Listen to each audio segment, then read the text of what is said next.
we both gave our lives to Christ in our teens, and I would, for me and for Wendy, I think the Lord just kind of grabbed a hold of our finances kind of early on in that stage.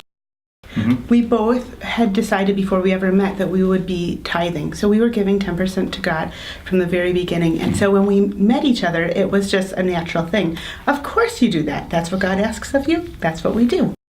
And that took a lot of discipline and intentionality to keep a lid on our lifestyle from growing at the rate of our peers in similar situations. We give to the church because we believe in the church.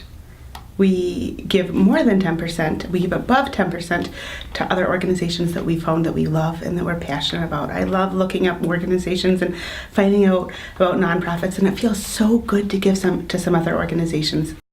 This is what God commands. He doesn't ask us to give it and sacrifice in that way. That's His money, and this church is just using His money to glorify Him. Any blessing that we receive should be flowing through us to others, and that's something that, and by doing that, we get the opportunity to really participate with God in what He's doing, and that's what it means to be used by God, and that's really the joy of the Christian life. We've had times where we've early in our marriage we were trying to get rid of debt, and we were very, very tight financially speaking, house poor, and just had nothing.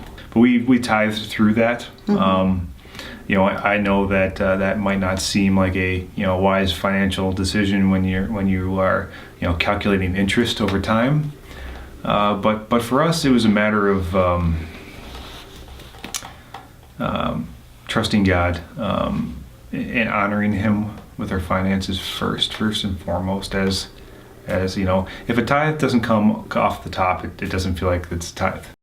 It's a step of faith, and to say, Lord, this dimension of my life is yours, and I may have made a mess of it up until now, but if I'm going to get out of it, it's going to be with you. And so starting with that tithe is kind of the first big step in that direction.